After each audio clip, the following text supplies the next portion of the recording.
It all began with an air conditioner, mundane, forgettable until it wasn't. My brother tried to sell his old AC through a friend, but the friend was arrested, accused of theft. My brother rushed to the station, certain it was a misunderstanding, but the police weren't interested in the truth. Our parents tried to intervene, but the officers refused to release my brother. Not until we see his elder brother, they said. That brother was me. I was a quiet freelancer, newly married, with no idea why I was suddenly the focus of a police investigation. The question echoed, why me over a second-hand air conditioner? Confusion doesn't begin to cover it. My parents scrambled for help, finally securing a brief reprieve from a senior police contact so I could finish my wedding. But I was ordered to report to the station. An ominous deadline hanging over my new marriage. My wife fell ill, delaying my visit, but eventually we went together, lawyer in tow. We entered Ayobo City Station, bracing for answers. I was prepared for questions about an AC, but not for what came next. The air conditioner was just bait. My brother's friend was set up, arrested, and used to lure my brother and then me into the police's trap. The missing receipt was a pretext. The real target was never the appliance. When my parents tried to post bail, the police made it clear they wanted me. The focus shifted from a supposed theft to something much bigger. I was the new target, and I had no idea why. The nightmare had only just begun. The demand for my presence was sudden and chilling. My parents' frantic calls finally brought a temporary reprieve, but I was ordered to report to the station. My wife's illness delayed me, but eventually we arrived, nervous lawyer at our side. The police handed me a petition allegations of a $35,000 Bitcoin fraud naming a stranger, WN. The air conditioner was a ruse. This was about something far more sinister. I was being forced into a story that wasn't mine. The real ordeal was just beginning. I read the petition, $35,000, Bitcoin fraud, a name I barely recognized. The police wanted me to connect my brother to the crime, to write it in my statement. I refused. I wouldn't implicate him without proof. The atmosphere turned hostile. The police's intentions were clear. My brother's freedom depended on my cooperation in their twisted narrative. I stood my ground, lawyer beside me as the situation escalated. The trap was set, and now I was caught in it. The IPO's face contorted with rage. My refusal to bend, to follow his script, had struck a nerve. "So, you're denying your own brother?" he shouted, his voice echoing in the small, stuffy office. The accusation was absurd, a deliberate twisting of my words. I wasn't denying my brother, I was refusing to falsely incriminate him based on a name in an unsubstantiated petition. But logic had no place here. My defiance was seen as an obstacle, an act of rebellion that needed to be crushed. Before I could process what was happening, the situation turned shockingly physical. The IPO lunged at me, his aggression raw and unfiltered. The moment was a blur of motion and surprise. A violation that happened so quickly, so brazenly, right in front of my lawyer. A stunned silence followed the act. Nobody moved, nobody spoke. My lawyer, who was supposed to be my shield, was a statue. The other officers in the room looked on with blank indifference. It was in that deafening silence that I understood the true nature of my predicament. I was not a suspect to be investigated. I was a nail to be hammered down. I was already judged, already condemned. The physical act was not just an assault, it was a message. It was a demonstration of power, a brutal reminder that in this place, my rights were irrelevant. That single moment stripped away any remaining illusion of due process. It was a turning point, a descent from a legal nightmare into a physical one. The IPO, his point brutally made, barked an order: remove your footwear. The command was chillingly mundane, a bureaucratic step on the path to incarceration. It was the final, formal stripping of my identity as a free man. He scribbled furiously on a piece of paper, writing out my detention order. He then pointed towards the stairs leading down into the bowels of the station. "Move downstairs," he commanded, "cell 1. The name meant nothing to me then, but I would soon learn its reputation.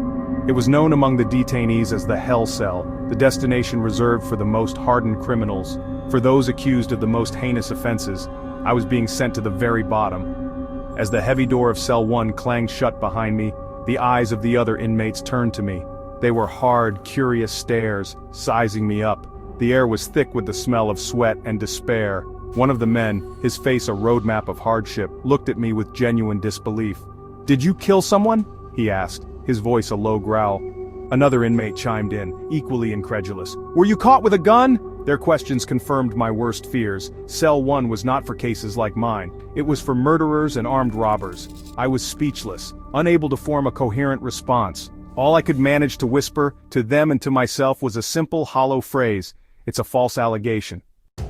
While I was locked away, my family and legal team were in a frenzy. They were scrambling, pulling every string they could: my lawyer, our family barrister, a close friend who worked as a police public relations officer. Even an assistant commissioner of police was involved. It was a formidable team, a coalition of influence and expertise, all working towards one goal: getting me out. But despite their frantic calls and combined efforts, the gears of the Ayobo City machine were grinding slowly, deliberately. I was not released that night. The system had me in its grip, and it was not ready to let go. The power they held felt absolute, impenetrable, and my fate was tied to their whims. Later that evening, a guard came for me. I was summoned back to the IPO's office. The air was thick with the same stale tension, but his tone had shifted slightly. "Are you ready to make your statement?" he asked. It wasn't a question of choice. It was a command disguised as an inquiry. I nodded, my heart pounding a nervous rhythm against my ribs.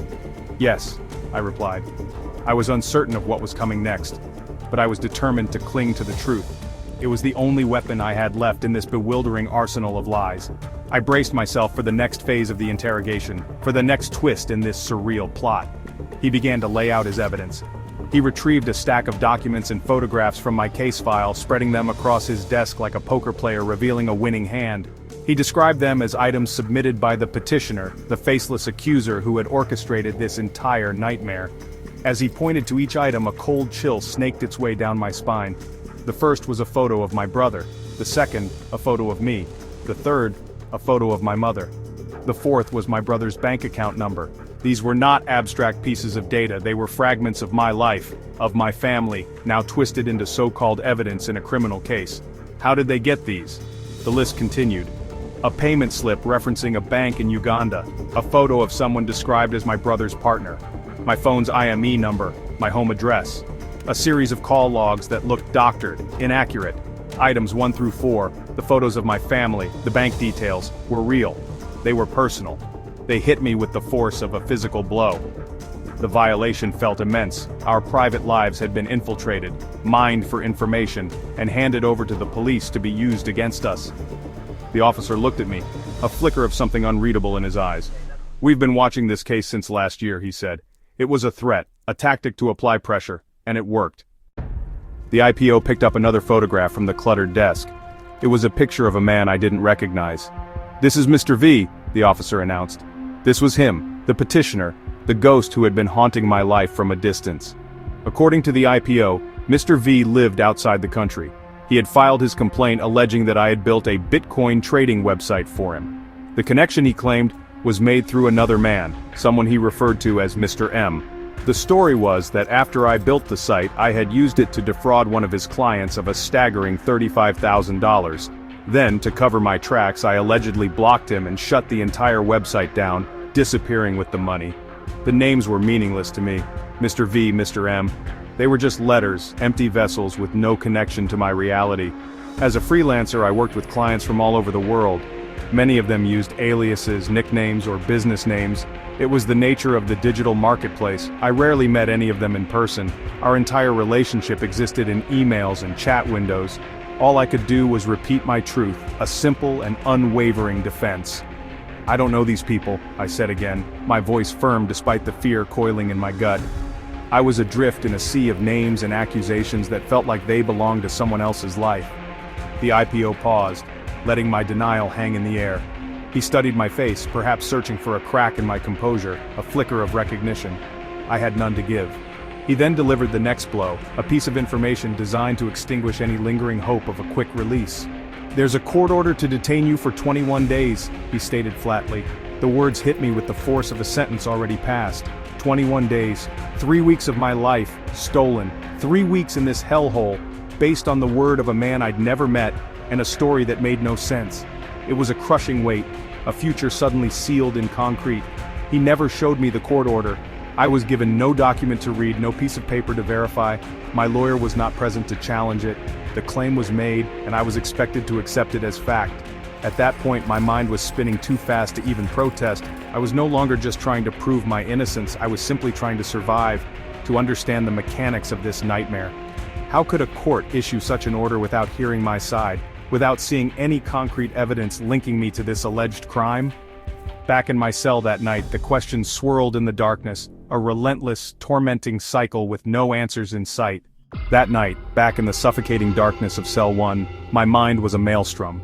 Sleep was a distant, impossible luxury. Thoughts spiraled, tangled, and collided in the confines of my skull. Who was this Mr. V? Was it possible he was a former client, someone I had worked with under a different name, a different alias? I sifted through my memory, replaying past projects, trying to find a match, and why was there a discrepancy in the story?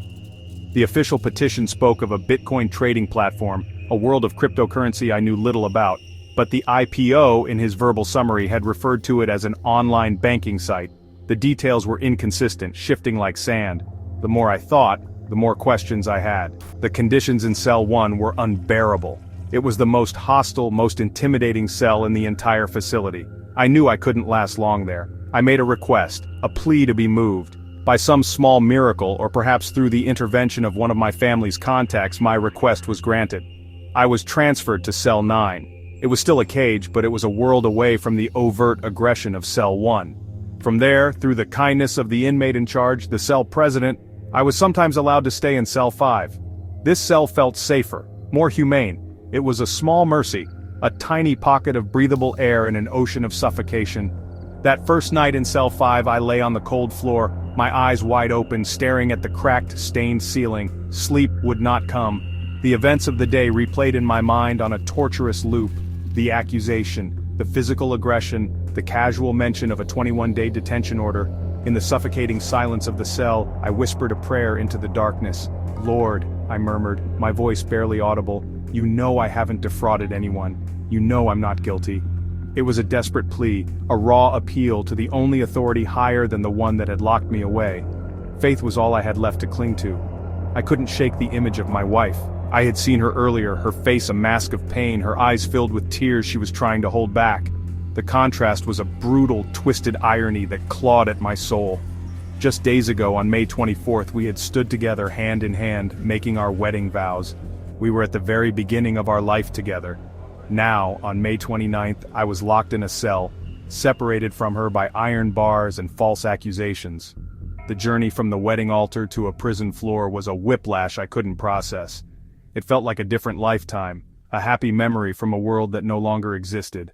Something about that Thursday had felt wrong from the very beginning. It was a subtle, creeping premonition, a quiet alarm bell ringing in the back of my mind. Before my wife and I left the house to go to the station, I remember a strange impulse. I layered my clothes, putting on double innerwear. It was a peculiar, almost subconscious act, as if my spirit already knew.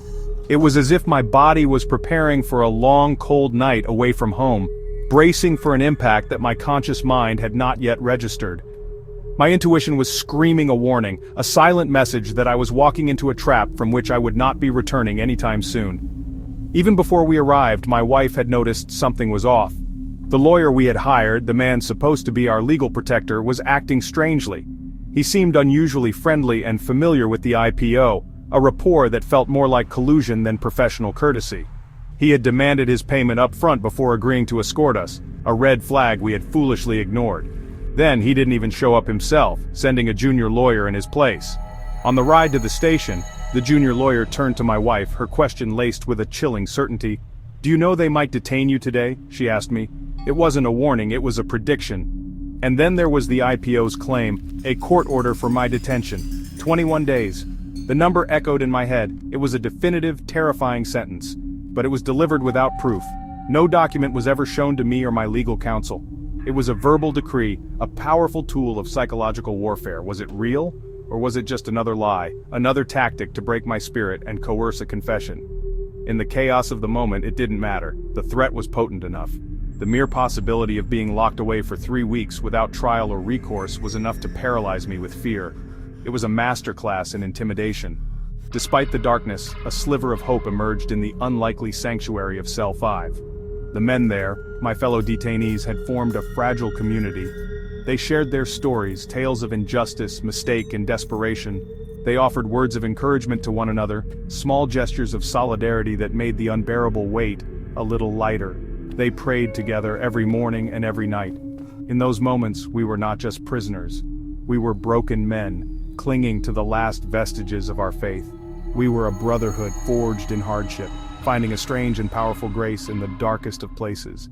And for me, that faith was the only thing I had left. Thursday, May 29th, 2025. My first full day in detention felt like an eternity. By the time my sixth day arrived, on June 2nd, the world outside had begun to feel like a distant memory, a life that belonged to someone else. That morning my wife, my mother, and my father came to see me. The strain of the ordeal was etched deeply into their faces, a visible map of their suffering. My mother's distress was palpable, her blood pressure was a constant worry. My father, a man I had always known to be full of life and energy, seemed to have shrunk. He looked tired, worn down to the bone, and he wasn't eating. The weight of my imprisonment was crushing them, and seeing their pain was a separate, unique form of torture for me. My wife. She was there, but it felt like a part of her was missing. Her usual light was dimmed, her spirit clouded by the suffocating atmosphere of the station. Her silence was a story in itself, full of exhaustion, confusion, and a pain I could not soothe. I knew I had to be their rock. I had to project a strength I did not feel. So I smiled. I forced a cheerful demeanor, assuring them that everything would be fine, that this would all be over soon. It was a lie, a necessary performance to keep their hope alive. Inside, I was unraveling, wrestling with an uncertainty so profound it threatened to swallow me whole. I had no idea when or even if I would ever walk out of that place as a free man. To escape the relentless spiral of my own thoughts, I would lose myself in the stories of the other detainees. Their lives, their mistakes, their misfortunes became a temporary distraction. Some stories were tragic, some were darkly humorous, but all of them provided a brief respite from my own reality. They gave my mind a place to go, a different narrative to follow, but the moment my family appeared, the mask went back on. The smile was fixed in place. I was an actor playing the part of the unbreakable son, the resilient husband. I did it not because I was okay, but because they desperately needed me to be. Their strength depended on my perceived strength, and I could not let them falter. Later that day, around midday, a guard called my name. The IPO wanted to see me. I prepared myself for another round of interrogation, another barrage of accusations, but when I entered his office, his demeanor had changed completely. The aggression was gone, replaced by a strange, almost gentle calm. He spoke to me not as a criminal, but as a colleague, almost like a concerned older brother. He asked that my wife bring my phone to the station. "We need to access your bank statements and BVN," he explained calmly. "We're checking for any large transactions, 10 million or more, from June of last year until now." Then, he added that my wife should bring her own bank statements as well. The investigation was expanding, drawing her into its net. The IPO's new approach was disorienting. This sudden shift from antagonist to advisor felt like another psychological tactic. But I had no choice but to play along. He suggested that I make some calls to reach out to the people who were connected to the origin of this whole mess. He wanted me to speak with Mr. P, the man who had first introduced me to the person who referred the petitioner. He also wanted me to call Mr. W, the direct referrer himself. It was a strange request, asking me to conduct my own investigation from within the confines of my detention. I was to retrace the very steps that had led me into this cage. My wife brought my phone and I made the call to Mr. P. He had already heard about my arrest. His older brother had filled him in. His words were a small comfort, a validation of my own feelings. "The fact that you built the website doesn't mean you should be arrested just like that," he said, his voice laced with concern. "There needs to be a proper investigation." It was exactly my point. I was not against accountability. I was against condemnation without proof, detention without due process. It was Mr. P who had connected me to Mr. W, and Mr. W who had connected me to the petitioner. The chain of referrals had seemed so innocent at the time. Then I dialed the number for Mr. W. My heart hammered against my ribs as the phone rang. This was the man who had set the wheels in motion. I explained the situation to him calmly, laying out the facts as I knew them. The project, the false allegations, my detention. His response was a bucket of ice water. "Just because I referred you to my friend," he said, his tone distant and clinical, "doesn't mean I have any power or authority to interfere." The words stung. This was someone I had considered a colleague, almost a friend. He then added, "You should try to reach out to him yourself." He was washing his hands of the situation, severing the connection and leaving me to fend for myself. The IPO then called me back to his office. He said I was scheduled to meet with the petitioner's representative and the ACP. When I entered the room, they presented me with two domain names written on a piece of paper, onlinestb.com and universalexpresscourierservices.com. The moment I saw them, a flicker of recognition ignited in my memory. I had worked on those sites. The client had used a nickname, BH, we had never met. The project had come through referrals from Mr. W and Mr. P. I explained to the ACP that I had delivered the completed sites, handing over full admin and cPanel access to the client, as was standard practice. After delivery, he had changed all the passwords, locking me out completely. My involvement had ended there. The petitioner's representative listened to my explanation, his expression skeptical. "If you had no access, how did you fix the site later on?" he asked, his question a baited trap. I remembered the incident clearly. The client had contacted me after the handover complaining about a PHP issue. He granted me temporary access to fix that specific issue. I answered plainly. I never had independent control after the project was delivered. My access was limited and granted at his request. They tried to call the petitioner on WhatsApp to verify my story, but the call went unanswered. The meeting ended with the ACP instructing the IPO to continue investigating and report back in 24 hours. Another day, another delay. Back in the IPO's office, I was told to write a more detailed statement, now that I could identify the project in question. I wrote everything down, how I got the referral, my communication with the client, the nature of the websites, and the post-delivery support I provided. Then came a series of pointed, accusatory questions. "Do you have legal rights to design financial websites?" the IPO asked. I explained that my role as a developer is to build what the client requests. The legal responsibility for the site's purpose lies with the owner. "Have you ever been involved in fraud? Are you into internet-related crime?" The questions were designed to corner me. My answer to each was a firm, unwavering no. The IPO once said something that echoed in my mind. "Your petitioner has spent millions trying to track you down." It was meant to intimidate me, to make me feel the weight of my accuser's supposed power and resources. Then he added, his tone chillingly matter-of-fact, "You'll need to find a way to compensate for the stress and money spent, and your people should come prepared. Your bail won't be free." The message was clear. Justice was not the goal here. This was about money. My freedom had a price tag, and it was going to be high. The entire investigation was beginning to feel less like a pursuit of truth, and more like a sophisticated extortion scheme. Tuesday, June 3rd, was supposed to be the day of my release. But the system had other plans. A series of obstacles suddenly appeared. My bank statements hadn't been fully reviewed. I was still missing statements from 2 of my 5 bank accounts. My wife's bank had failed to release her statement on time. And then came the final crushing blow, the demand for my bail. The IPO looked me in the eye and named the price for my freedom. 1 million naira. The figure was astronomical, an impossible sum. My desperate offer of 30,000 was laughed off. "You're not ready," he said, dismissing me. The gates of my cell remained firmly locked. The weight of the 1 million naira demand was, honestly, suffocating. My family was already strained to the breaking point, emotionally and financially. This was a ransom, not bail. Desperate, I reached out to my contacts again, explaining the situation, hoping for a miracle. Meanwhile, the pressure was really taking its toll on my new marriage. My wife, who had been staying at my family's home, told me she was thinking of moving to her school lodge. The tension in the house, the constant state of crisis, was becoming unbearable for her. I couldn't blame her, but the thought of her leaving felt like another pillar of my world just crumbling away.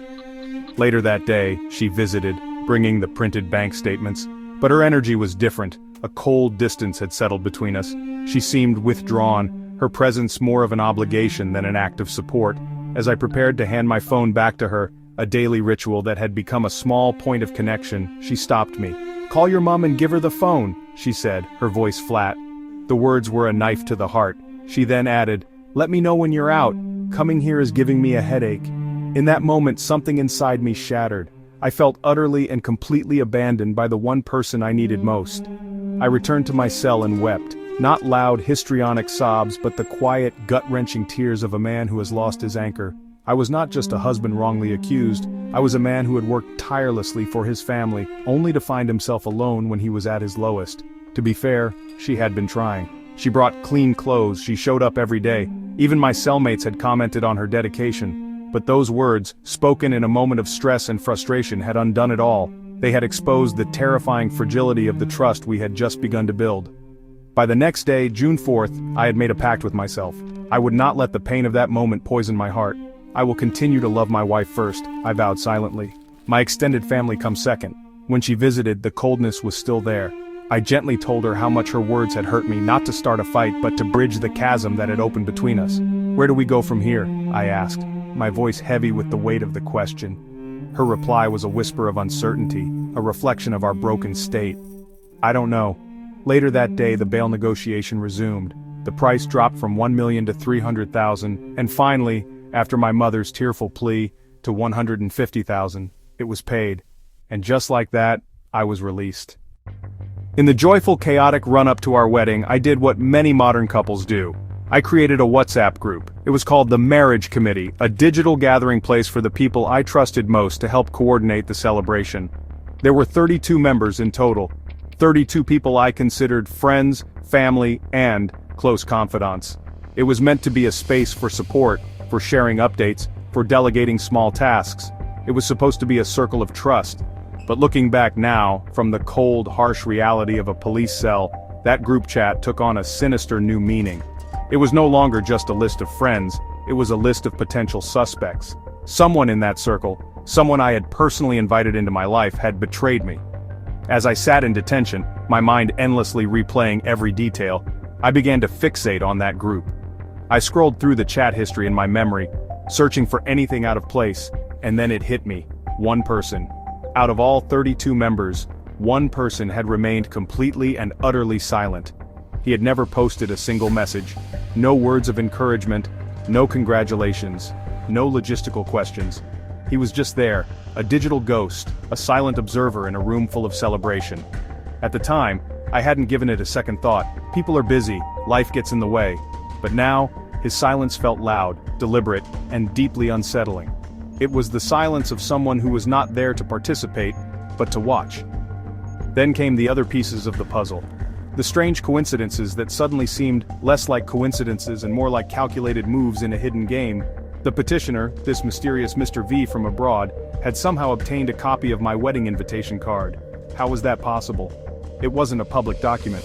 I started to suspect, with a growing sense of dread, that someone from inside that very WhatsApp group had forwarded it to him. Someone had handed my enemy the key to my life, providing him with names, dates, and locations. My celebration had been turned into a reconnaissance mission for the man who was plotting my downfall. The IPO had told me something that made my blood run cold. He claimed that someone had physically attended my traditional marriage ceremony, not as a guest, but as a spy. This person had blended in with the crowd, smiling, taking photographs, and gathering intelligence. They had captured images of me, my family, and my home, all while celebrating alongside us. The IPO said the plan was to arrest me right after the ceremony, on my way home. But for some reason, I had a last-minute change of plans and didn't return home that night. I call it divine intervention, a moment of grace that saved me from a far more public and humiliating arrest. But the knowledge that a traitor had walked among my family, sharing our joy while plotting my capture, was a chilling realization. My mind zeroed in on the silent member of the wedding committee. His name was Mr. W. He was not just a random acquaintance, he was the very person who had referred the petitioner to me in the first place. He was the first link in the chain that had dragged me into this abyss. And there he was, sitting quietly, in my wedding group chat, a silent spectator to the most important event of my life. He knew about the marriage. He had access to all the updates. And he had said absolutely nothing for months. The quiet pattern of his behavior began to speak volumes, screaming a truth I was not yet ready to hear. His silence was not born of indifference. It felt like the quiet patience of a predator. Mr. W and I had a history. Before this whole nightmare began, we had our own falling out over a different website project. He had hired me to build a site for a law firm, but upon completion, he was unhappy with the design. We went back and forth, our messages growing more strained as we failed to find common ground. The disagreement became so tense that he eventually asked for a full refund. Our professional relationship, once cordial and productive, had soured completely. The trust between us had evaporated, leaving behind a residue of resentment and unspoken animosity that I had tried to put behind me. The dispute had escalated to the point where we needed a mediator. Mr. P, the same man who had originally introduced me to Mr. W, stepped in to help. He was a mutual contact, the younger brother of a respected figure we both knew. Mr. P tried to broker peace, asking Mr. W what his specific issues were and asking me if I could meet the new demands. I agreed and did my best to adjust the design again, hoping to salvage the project and the relationship. But it was no use. Mr. W remained unsatisfied. I remember Mr. P sighing in frustration, telling me maybe he's just going through something or broke. Try not to take it personally. After that incident, I created a deliberate distance between myself and Mr. W. The dynamic had shifted. I had previously helped him out in small ways like topping up an app he used for making calls from abroad, but after the dispute, I stopped. I stopped taking his calls. For a while I even blocked his number, needing space from the negativity. I eventually unblocked him, but the damage was done. The easy camaraderie was gone, replaced by a cold, formal distance. Now, connecting these dots, the picture was becoming terrifyingly clear. He had the motive, he had the access, and he was the one who had brought the petitioner into my life. The setup began to make a sickening kind of sense. It was, honestly, a web of half-truths and mistaken identities, expertly woven by someone who knew just enough about my life to be dangerous. When I had completed the project for the petitioner, the payment had been made into my brother's bank account, not my own. At the time it was just a simple matter of convenience, but it ended up having a devastating consequence. The petitioner, Mr. V, likely assumed that the name on the bank account, WN, was my name. He had the right name, but the wrong person. This single mistake became, well, the foundation upon which the entire false case against me was built. From there, the person orchestrating this from the shadows, probably with Mr. W's help, would have started digging. They would have used that name and bank account number as a starting point. It's plausible they used official channels, or honestly more likely, unofficial and corrupt ones, to pull the personal data associated with that account. They would have retrieved the phone number linked to it, which was my brother's. Then, they could have traced his call history, pulling out numbers he frequently contacted, like mine and our mother's. This would explain how they got our photos, our numbers, and our personal details. They were connecting dots, but they were drawing a completely distorted picture. This chain of flawed logic explained how my innocent brother ended up being the initial target. He was arrested while trying to sell an air conditioner, not because of the appliance but because his name was WN, the name on the bank account. The police were not investigating a theft, they were executing a capture based on faulty intelligence fed to them by the petitioner. It was now clear that someone had actively helped Mr. V connect these dots. Someone close enough to know about my wedding, close enough to be in my private chat groups, but distant enough to have a motive for revenge. All signs pointed back to one person, the silent observer, Mr. W. When I later shared my suspicions about Mr. W with Mr. P, the man who knew us both, his reaction was telling. After I recounted Mr. W's cold, dismissive response on the phone, Mr. P was quiet for a moment. "That's what he said?" he asked, a note of disappointment in his voice. Then he sighed. "I'm not really surprised," he admitted. "To be honest, I feel like he may be contributing to your continued detention, indirectly or otherwise." The validation from someone who knew his character was a cold comfort. It confirmed my fears. The betrayal was not just a paranoid fantasy born from the stress of my confinement, it was real. The realization was, honestly, a bitter pill to swallow. Betrayal doesn't always announce itself with a dramatic confrontation or a shouted threat. Sometimes, it is quiet. It is passive. It is the friend who watches you suffer and does nothing. It is the colleague who holds a grudge and sees an opportunity for revenge in your misfortune. Mr. W had the motive. Our previous financial dispute had left a scar. He had the means, he was the bridge connecting me to the petitioner. And he had the opportunity. He was a silent fly on the wall in my private life, observing my happiest moments while potentially feeding information to my accuser. I may never have concrete proof. I may never be able to definitively say that he intentionally orchestrated my downfall. Perhaps he simply provided information, thinking he was helping a friend track down a legitimate debt. Perhaps he was just a passive bystander who chose not to get involved. But his silence, his prior conflict with me, and his direct connection to the petitioner formed a triangle of suspicion that was impossible to ignore. The possibility that he had passed along my wedding invitation, that he had pointed the petitioner's spies in my direction, felt not just plausible but probable. It was a betrayal that cut deeper than any police accusation. This was the person I had once helped. The person I had worked with on multiple projects. The person who I had tried to treat with respect even after our disagreement. And now, as I sat in a squalid cell, his words echoed in my mind. "Just because I referred you to my friend doesn't mean I have any power or authority to interfere." It was the classic response of a guilty man. washing his hands of the chaos he helped create.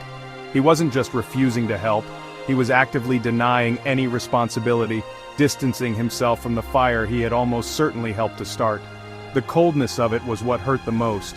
What I do know for certain is this: betrayal rarely comes from a stranger you meet in a dark alley. It comes from the person you invite into your home, the person you add to your private groups, the person whose name is already in your phone.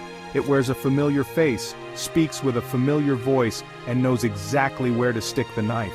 The silence from certain people, the people you expect to stand by you, can be more damning than any accusation. In the end, it wasn't just the police who locked me up. I was trapped in a cage built by a grudge, and the key had been turned by someone I once called a friend. June 2nd, 2025. My 6th day locked inside the walls of Ayobo City. The morning brought with it the familiar faces of my family. Their features, honestly, increasingly strained with each visit. My wife, my mother, and my father stood before me, their presence both a comfort and a source of immense pain.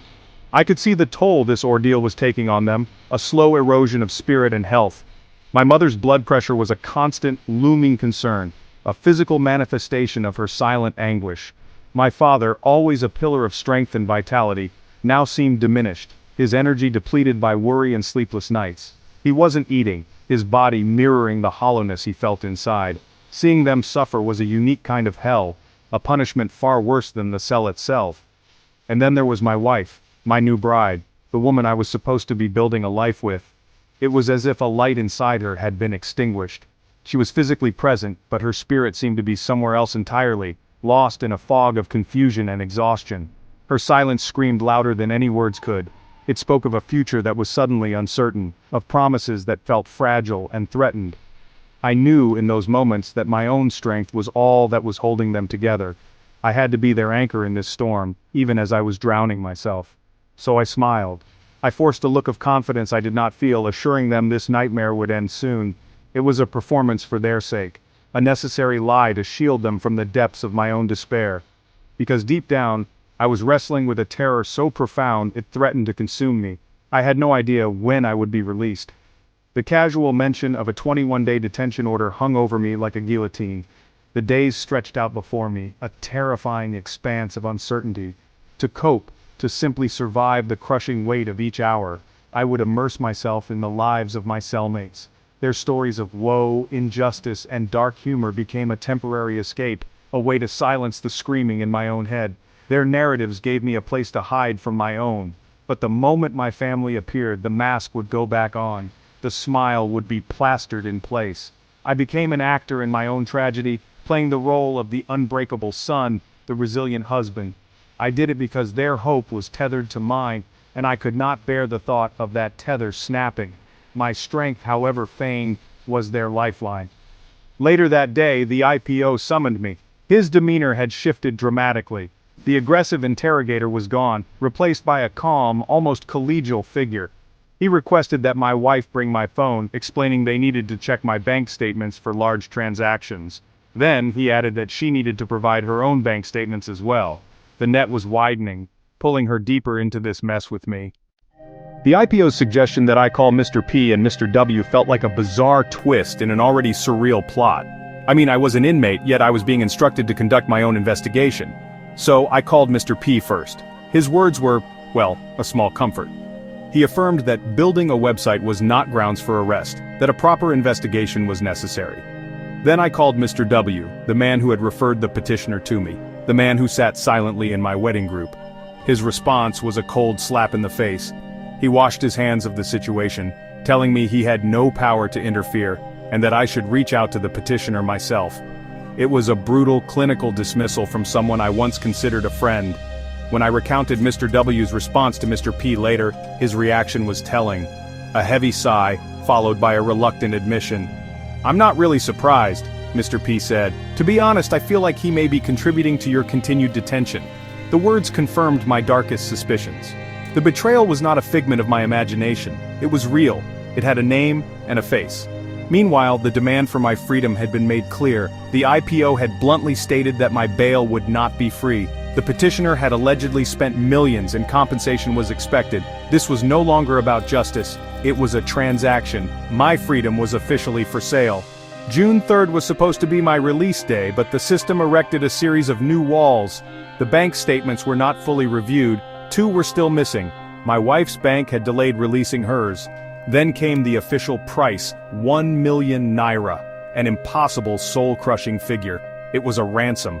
My family's desperate attempt to negotiate with a 30,000 naira offer was met with derision. "You're not ready," the IPO scoffed. The gate remained locked. The pressure was immense and the cracks in my personal life began to show. My wife, overwhelmed by the tension at my family home, spoke of moving to her school lodge. I understood her need for space, but the thought of her leaving felt like a profound abandonment. The next time she visited, the distance between us was a physical presence. A coldness had replaced the warmth. As she was leaving, I moved to give her my phone for safekeeping, our small daily ritual. "Call your mom and give her the phone," she said, her voice flat and devoid of emotion. The words struck me like a physical blow. "Let me know when you're out," she added. "Coming here is giving me a headache." In that instant, something inside me broke. I felt utterly alone, cast adrift by the one person whose hand I needed to hold. I was not just a prisoner of the state, I was becoming a prisoner of my own collapsing world. Back in my cell, I wept for the man who had lost everything. The following day, June 4th, I made a conscious decision. I would not let the bitterness of that moment consume me. The pain of my wife's words was a fresh wound, but I refused to let it turn to poison. I made a quiet vow to myself, a promise whispered into the stale air of the cell. I will continue to love my wife first, I resolved. My extended family comes second. It was an act of will, an attempt to hold on to the foundation of my life, even as the ground beneath me crumbled. When she visited later that day, the chill was still there, a wall of unspoken grief and frustration between us. I gently brought up what she had said, not to accuse, but to explain how deeply it had wounded me. I needed her to understand the weight of her words in that place of utter despair. "Where do we go from here?" I asked, the question hanging in the air between us, heavy with all the things we couldn't say. Her answer was a quiet, uncertain whisper. "I don't know." It was an honest, heartbreaking response that encapsulated the chaos we were in. That afternoon, the negotiations for my freedom resumed. It was a grueling, humiliating process. My family pleaded, begged, and bargained for my life, their dignity stripped away piece by piece with every new demand. My wife had heard that the officers were now asking for 150,000 naira, a drastic reduction from the initial 1 million. But when my family was called into the IPO's office, he named a new figure, 300,000. It was a cruel game of cat and mouse. The haggling went on for hours, a relentless cycle of pleading and refusal that stretched from 1 p.m. until nearly 5 p.m. My mother, her heart broken but her will intact, took a desperate step. She went directly to the ACP's office, bypassing the IPO to beg him to accept 100,000. His response was brutal. He emerged from his office, uttered a few harsh, dismissive words about me in front of my mother, and then disappeared back inside without another glance. She was left stunned and speechless, the cruelty of his indifference hanging in the air, yet she did not give up. Somehow she managed to raise another 50,000 naira from somewhere, scraping together every last resource they had. The total now stood at 150,000. They presented the offer one last time, a final, desperate plea. After a long, agonizing pause, the officers finally agreed. The price had been met. The transaction was complete.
concrete floor of Cell 5. The State CID detention facility is not just a place. It's a world unto itself, a brutal kingdom with its own set of laws, its own currency, and its own unforgiving hierarchy. Inmate slang calls it Ayobo City. It's a place where the normal rules of society are inverted, where the powerful on the outside become powerless on the inside. A chilling phrase echoed through the cells, a piece of local wisdom that perfectly captured the terrifying reality of the place. Ayobo, where goats eat lions.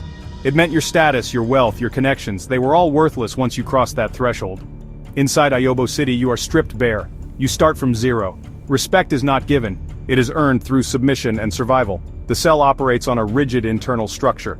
At the top is the cell president, usually the inmate who has been detained the longest. He is the unofficial king. Each individual cell also has its own president who maintains order within his small, squalid domain. Then there are other roles, titles that sound absurd to an outsider but hold the power of life and death within those walls. The 2YC, or second in command, is responsible for orienting new arrivals. He explains the unwritten rules, the most important of which is the cell show, a mandatory fee every newcomer must pay to the collective, used for essentials like water, candles, and soap. It is not a request, it is a demand. If a new inmate refuses to cooperate, another figure steps in, the OC torture. He is the enforcer, the disciplinarian. His job is to administer the punishment known as samba. This is not a dance. It is a ritual of pain and humiliation designed to break the will of the defiant. The ritual begins with 20 kodo, a brutal form of squat that sets the thighs on fire. Then, the inmate is forced to face the wall while receiving a volley of open-hand slaps to the back. Finally, a fine is imposed. Watching this was a horrifying education in the raw, primitive systems humans create when stripped of civilization. This was the law of Ayobo City. This is the world I survived, a world where happiness is a foreign concept and freedom is a desperate daily prayer. It's a place where money appears in the morning, brought by worried families, and vanishes by night, consumed by the voracious system of survival and extortion. You pay to get in, you pay to exist, and you pay to get out. Every day was a lesson in how quickly a life can be dismantled. I learned about the fragility of freedom, the corrosion of trust, and the breaking point of a man, but I also learned about endurance. I learned how to stand tall when no one is clapping for you. I learned who I truly was when everything else was taken away. That is the unforgettable, indelible lesson of Ayobo. My release was not an ending, it was merely a pause, a comma in a sentence that had yet to find its full stop. On June 19, 2025, the day before I was scheduled to report back, I contacted the IPO. He was out of town, he said. My appointment was rescheduled for June 27th. The leash was still around my neck, held by a hand that could tug it at any moment. The anxiety, which had briefly subsided in the joy of my release, came creeping back. The system wasn't finished with me yet. It still owned a piece of my life, and the knowledge of that was a constant low-grade torment that shadowed my every move and thought.